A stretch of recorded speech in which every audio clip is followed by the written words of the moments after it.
जय हिंद दोस्तों। Indian army GK के एक और नए वीडियो में आपका स्वागत है।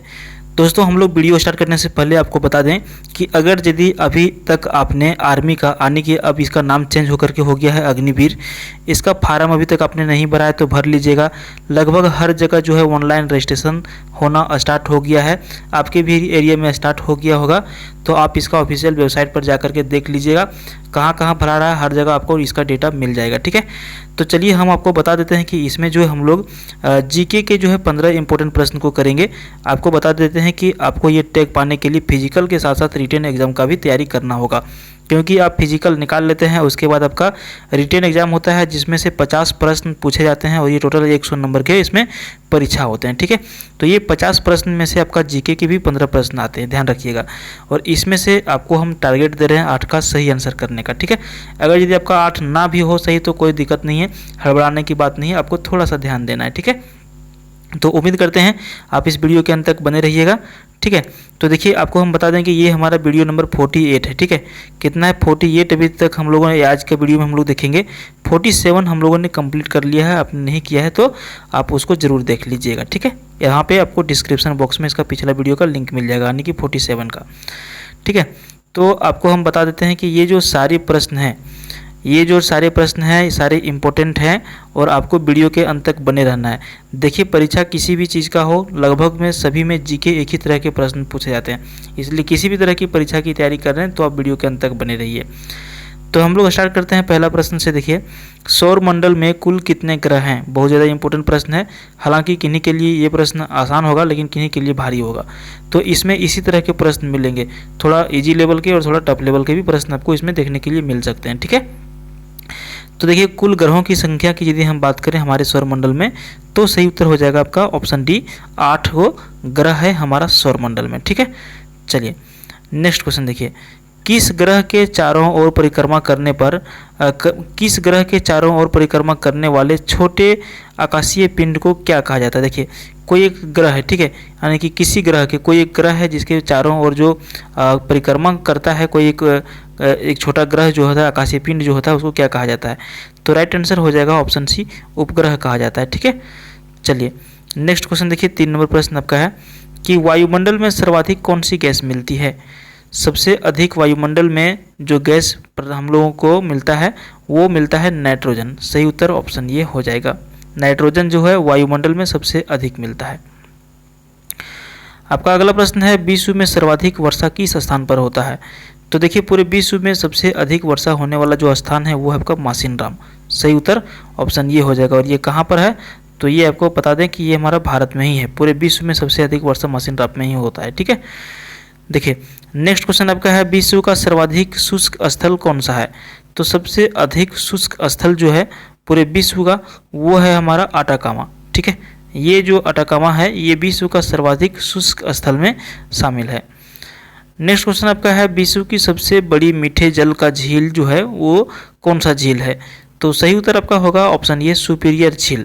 ऑप्शन ये लगा रहे थे तो आप बिल्कुल सही थे। ये जो सुपीरियर झील है ये विश्व की सबसे बड़ी मीठे जल का झील है। ठीक है, देखिए अगला प्रश्न आपका है, पृथ्वी का सबसे गहरा स्थल जो है वो कौन सा है? यानी कि पृथ्वी का सबसे नीचे जो गहरा जो है ये कौन सा स्थान है, इसको क्या कहा जाता है? ठीक है, तो देखिए इसका सही उत्तर आप ऑप्शन ये लगा रहे हैं तो बिल्कुल सही है, मृत सागर। पृथ्वी पर सबसे गहरा स्थल ये मृत सागर, लगभग इसकी गहराई 10 किलोमीटर के आसपास है। ठीक है, चलिए आपको बता दें, आप इस तरह से यहाँ पे समझ सकते हैं कि ये जो हमारा पृथ्वी का लेयर है और इसकी गहराई जो है मृत सागर की 10 किलोमीटर के आसपास है। और सबसे ऊंचा स्थान जो हमारा है वो कौन सा है? हिमालय का, जिसकी ऊंचाई कितना है? 8,848 मीटर। तो ध्यान रखिएगा, लगभग 9 किलोमीटर ऊँचा और लगभग 10 किलोमीटर नीचे ज़मीन का ये हिस्सा होता है। ठीक है, तो चलिए हम लोग आगे बढ़ते हैं अगला प्रश्न की ओर। देखिए, विश्व का सबसे बड़ा महासागर जो है वो कौन सा है? तो देखिए राइट आंसर अगर यदि ऑप्शन सी सोच रहे हैं तो बिल्कुल आप सही हैं, विश्व का सबसे बड़ा महासागर प्रशांत महासागर है। नेक्स्ट क्वेश्चन देखिए, निम्नलिखित में से किस महासागर को छिपता हुआ महासागर कहा जाता है? तो राइट आंसर ऑप्शन सी लगा रहे हैं तो बिल्कुल सही है, आर्कटिक महासागर। ये जो आर्कटिक महासागर है इसको छिपता हुआ महासागर कहा जाता है। नेक्स्ट क्वेश्चन देखिए, विश्व का सबसे बड़ा शीत मरुस्थल जो है वो कौन सा है? तो देखिए पूरे विश्व में सबसे बड़ा शीत मरुस्थल का जो दर्जा प्राप्त है वो गोबी को है। सही उत्तर ऑप्शन ये हो जाएगा। ये जो गोबी मरुस्थल है इसको शीत मरुस्थल कहा जाता है पूरे विश्व में। अगला प्रश्न आपका है, एक स्वस्थ मनुष्य का रक्तचाप कितना होता है? यानी कि एक स्वस्थ मनुष्य जैसे कि आप हो गए, हम हो गए, या फिर कोई ऐसे व्यक्ति जो बिल्कुल स्वस्थ है, उसका जो ब्लड प्रेशर होता है, बीपी जो होता है वो कितना होना चाहिए? तो राइट आंसर ऑप्शन बी सोच रहे हैं तो बिल्कुल सही है, 120/80। ये जो है स्वस्थ मनुष्य का बीपी होता है, ठीक है, ब्लड प्रेशर का माप होता है। इतना यदि आपका है तो बिल्कुल आप स्वस्थ है, नहीं तो आपको आगे पीछे होता है तो फिर दिक्कत हो सकता है, ठीक है। तो 120/80 जो है मनुष्य का रक्तचाप होना चाहिए, ये आपका सटीक चाप है, ठीक है। अगला प्रश्न आपका है, निम्नलिखित में से किसके द्वारा दूध खट्टा होता है? तो देखिए दूध का खट्टा होने का जो कारण है, मेन जो कारण है वो बैक्टीरिया होता है। सही उत्तर ऑप्शन बी हो जाएगा। मेन यहाँ पे दूध का जो खट्टा होने का कारण है वो किसकी वजह से होता है? बैक्टीरिया की वजह से होता है, ठीक है। देखिए अगला प्रश्न आपका है, भारत का कितना प्रतिशत आबादी कृषि उद्योग पर निर्भर है? तो देखिए पूरे भारत का जो आबादी है वो आपका हो जाएगा 58.9%, ठीक है। ये जो पूरे विश्व यानी कि पूरे भारत में हमारा 58.9% आबादी जो है वो कृषि उद्योग पर आधारित है, ठीक है, उसी के ऊपर जो है ये निर्भर है, ठीक है। 58.9% पूरे भारत का कृषि के ऊपर। अगला प्रश्न देखिए, निम्नलिखित में से कौन से देश में मिश्रित अर्थव्यवस्था है? तो देखिए ये हमारा भारत देश है जो यहाँ पे हमारा क्या है कि ये मिश्रित अर्थव्यवस्था यहाँ पे पाया जाता है, ठीक है। कैसा अर्थव्यवस्था हमारा भारत का है? मिश्रित अर्थव्यवस्था है। तो ऑप्शन बी आप लगा रहे थे तो बिल्कुल सही थे आप। अगला प्रश्न देखिए, सर्वोच्च न्यायालय के प्रथम मुख्य न्यायाधीश जो बने थे वो कौन बने थे? देखिए सर्वोच्च न्यायालय को अंग्रेजी में कहा जाता है सुप्रीम कोर्ट। क्या कहा जाता है? Supreme court. और हम लोगों का सुप्रीम कोर्ट कहाँ पर है? तो ये हमारा है दिल्ली में, ठीक है। और ये यहाँ पे देखिए सर्वोच्च न्यायालय यानी कि सुप्रीम कोर्ट का जो प्रथम मुख्य न्यायाधीश बने थे उनका नाम पूछा जा रहा है। तो सही उत्तर हीरालाल जे कानिया हो जाएगा। ऑप्शन बी आप सोच रहे थे तो बिल्कुल आप सही थे। हीरालाल जे कानिया सर्वोच्च न्यायालय के प्रथम मुख्य न्यायाधीश थे। देखिए अगला प्रश्न आपका है, प्रधानमंत्री पद पर सर्वाधिक समय तक कौन आसीन रहा? 4 ऑप्शन हमारे सामने हैं, चौधरी चरण सिंह, इंदिरा गांधी, लाल बहादुर शास्त्री, जवाहरलाल नेहरू। तो अगर यदि हम इसका सही आंसर बतावें तो ये हो जाएगा जवाहरलाल नेहरू। जवाहरलाल नेहरू जो है इन चारों में से सबसे अधिक दिन तक प्रधानमंत्री के पद पर आसीन रहे, क्योंकि हमारा देश जब 1947 में आज़ाद हुआ उसके बाद ये प्रधानमंत्री बने थे और सबसे अधिक दिनों तक ये जो है प्रधानमंत्री बने रहे। इनके बाद लाल बहादुर शास्त्री प्रधानमंत्री बने थे, इनके बाद इंदिरा गांधी बनी थी और ये प्रथम महिला प्रधानमंत्री एकमात्र इंदिरा गांधी अभी तक बनी है और ये भी जो है अच्छे दिनों के लिए ही प्रधानमंत्री बनी थी। तो ये भी आपको ध्यान में रखना है। अगला प्रश्न आपका है, किस प्रधानमंत्री ने एक बार पद से हटने के पश्चात दोबारा पद संभाला था? 4 ऑप्शन हमारे सामने, इंदिरा गांधी, जवाहरलाल नेहरू, लाल बहादुर शास्त्री और मोरारजी देसाई। सही उत्तर की बात करें तो हो जाएगा इंदिरा गांधी, ठीक है। इंदिरा गांधी जो है इन्होंने एक बार मंत्री पद से यानी कि प्रधानमंत्री पद से हटने के बाद दोबारा जो है इन्होंने पद संभाला था। नेक्स्ट क्वेश्चन देखिए, सबसे कम उम्र में प्रधानमंत्री पद पर आसीन होने वाले व्यक्ति कौन है? देखिए बहुत ज़्यादा इंपॉर्टेंट प्रश्न है और आपको इसका आंसर बिल्कुल याद रखना है और भी मुंह पर, ठीक है। अगर यदि मान के चलिए कहीं आप खड़े हैं कोई आपसे पूछ ही दे तो इन सारे प्रश्नों का आंसर आपके मुंह में होना चाहिए। तो हम बात कर रहे हैं कि सबसे कम उम्र के प्रधानमंत्री हमारे भारत में अभी तक कौन बने हैं।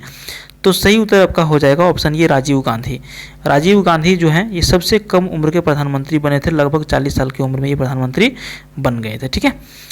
अगला प्रश्न देखिए, भारतीय संविधान का आप किस प्रकार वर्णन करेंगे? हमारा जो संविधान है, हमारा जो देश है, हमारा देश में जितने भी नियम हैं वो हमारे संविधान के हिसाब से चलता है, ना कि यहाँ पे आज कोई नेता आए कल को आए या फिर हम कुछ बोल दें आप कुछ बोल दें और हर जगह वही रूल लागू हो जाए, ऐसा नहीं है। हमारा भारत में एक संविधान है जो BR अम्बेडकर यानी कि बाबा साहब अम्बेडकर के द्वारा लिखा गया है और इसी संविधान के तहत हम लोग कोई भी काम करते हैं या फिर कोई भी कंपनियाँ करती है, कोई भी गवर्नमेंट करती है।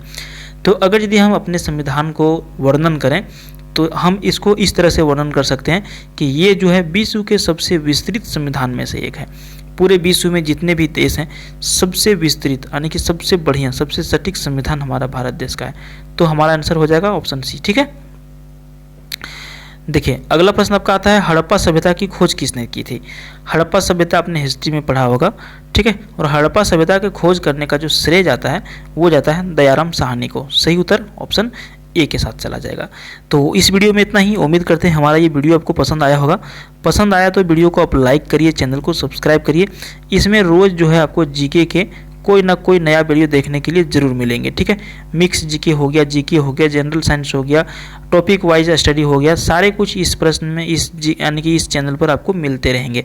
तो उम्मीद करते हैं अपने चैनल को सब्सक्राइब जरूर कर लिया होगा, फ्रेंड्स के साथ इसको आप शेयर कर दीजिए और एक लाइक जरूर कर दीजिए। सब्सक्राइब करें या ना करें कोई बात नहीं, ठीक है, ये आपके मन के ऊपर डिपेंड करता है, लेकिन लाइक आप जरूर कर दें।